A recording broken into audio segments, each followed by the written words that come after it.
Section 245 के तहत ये नोटिस आ रहा है और कहा जाता है कि आपका जो रिफंड बनता था उस रिफंड को हम क्यों ना किसी टैक्स डिमांड के साथ एडजस्ट कर लें। वो टैक्स डिमांड कई बार साल भर पुराना होता है तो कई बार वर्षों पुराना होता है। तो इस पर हम लोगों ने अलग अलग मुद्दे पर चर्चा की थी, कई बार सरकार तक भी अपनी बात पहुंचाई थी। सरकार ने माना भी टैक्स पेयर्स को इससे परेशानी हो रही है, लेकिन कानून है तो कानून का पालन करना होगा। तो सबसे पहले इन्हीं मुद्दे को लेकर मुकेश पटेल साहब के पास चलते हैं। मुकेश जी, ये जो मामला है सेक्शन 245 के तहत नोटिस भेजा जाना, सबसे पहला सवाल मेरा आपसे यही होगा कि ये नोटिस भेजा जाना क्या कानूनन सही है? कानून इस बात की इजाजत देता है?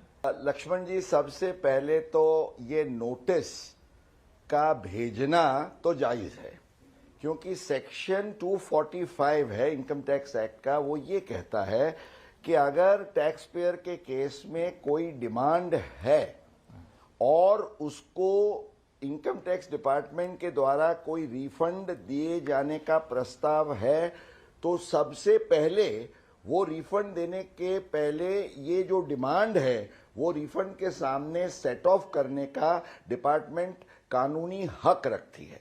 तो दैट कैनॉट बी डिस्प्यूटेड कि सेक्शन 245 में ये क्यों करते हैं। बिल्कुल, लेकिन इसमें हमें ख्याल ये रखना है कि सेक्शन 245 में ऑटोमेटिक नहीं होता है, इसके लिए टैक्स पेयर को नोटिस देनी पड़ती है सीपीसी को कि हम एडजस्ट करना चाहते हैं, और वो नोटिस दिए बिना अगर एडजस्टमेंट होता है तो वो गलत है।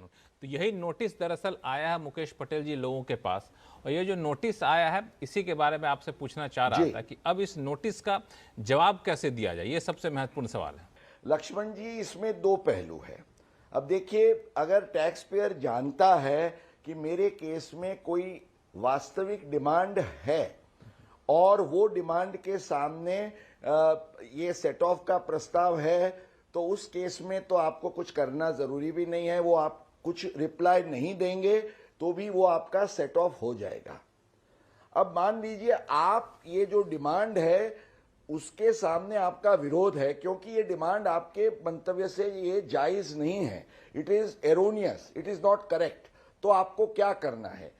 अगर आप शांत बैठे रहेंगे तो कानून ये कहता है कि अगर 30 डेज में आपने अपना रिस्पॉन्स नहीं दिया तो आपको कुछ कहना नहीं है, वो प्रस्ताव सही है, वो मान के वो डिमांड जो है उसके सामने रिफंड सेट ऑफ कर लेंगे। इसलिए टैक्स पेयर के लिए बहुत जरूरी है कि वो अलर्ट रहे, और ऐसी नोटिस है, भले 30 दिन का समय दिया जाता है, पर जल्दी से जल्दी आप उसका रिस्पॉन्स करें। अपने जो ई फाइलिंग पोर्टल पर ई प्रोसीडिंग्स में जाके आपको देखना है कि ये जो डिमांड, आउटस्टैंडिंग डिमांड का जो एक कॉलम होता है, वहां आप क्लिक करेंगे तो agree with demand, disagree with demand और पार्शियली एग्री और डिसएग्री विथ डिमांड, ये सब कॉलम्स होते हैं। और अगर आप डिसएग्री करते हैं तो क्यों डिसएग्री करते हैं उसके लिए भी कारण लिखने का आपको मौका दिया जाता है। इसे मुकेश जी, मेरा सवाल ये रिस्पॉन्स देना आपके लिए अत्यंत आवश्यक है। मुकेश जी, आपने एक जो बहुत महत्वपूर्ण बात कही वो है कि जो 30 दिन की समय सीमा है उसके भीतर अगर आप कोई जवाब नहीं देते हैं तो ये मान लिया जाए कि डिमांड आप स्वीकार कर रहे हैं, एडजस्ट कर लिया जाएगा।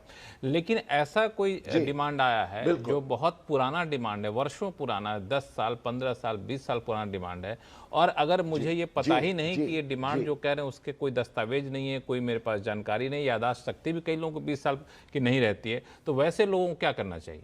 उसमें जैसे मैं आपको बता रहा था, सबसे पहले तो डिसएग्री विद डिमांड करो, क्योंकि जब आप डिसएग्री करते हो तो आपको एक सुरक्षा कवच मिल जाता है, क्योंकि कानून ये कहता है, प्रोसीजर ये कहता है कि आपका रिस्पॉन्स जो आपके असेसिंग ऑफिसर को शेयर किए बिना और उसका रिस्पॉन्स लिए बिना सीपीसी एडजस्टमेंट नहीं कर सकती है। अब आपने अपना कारण दिया कि भाई ये गलत है, क्यों गलत है, ये भी कह सकते हैं कि ये पुरानी है, इसका कोई वजूद नहीं है, तो वो देने के बाद ये मैटर असेसिंग ऑफिसर के पास जाती है। तो आप एक स्टेप और ले सकते हैं कि सीपीसी में डिसएग्री करके आप अपने असेसिंग ऑफिसर को लिखिए कि भाई ये सीपीसी में ये जो डिमांड दी गई है और जिसका रिस्पॉन्स आपको भी देना है, क्योंकि 21 डेज में एओ को रिस्पॉन्स देना है, तो वो रिस्पॉन्स आप दे उसके पहले मेरी बात यह है, आप देखिए मेरा रेक्टिफिकेशन है, अपील इफेक्ट है या पुराना डिमांड है, उसका कोई बेस ही नहीं है। आप अपनी बात असेसिंग ऑफिसर के पास रखिए ताकि असेसिंग ऑफिसर मैकेनिकली वो डिमांड को सही न बताएं, क्योंकि वो सही बताएगा तो फिर एडजस्टमेंट होगा। तो ये आप अगर अलर्ट रहते हैं, स्मार्ट रहते हैं, तो आपका काम बनेगा। लक्ष्मण, ठीक है।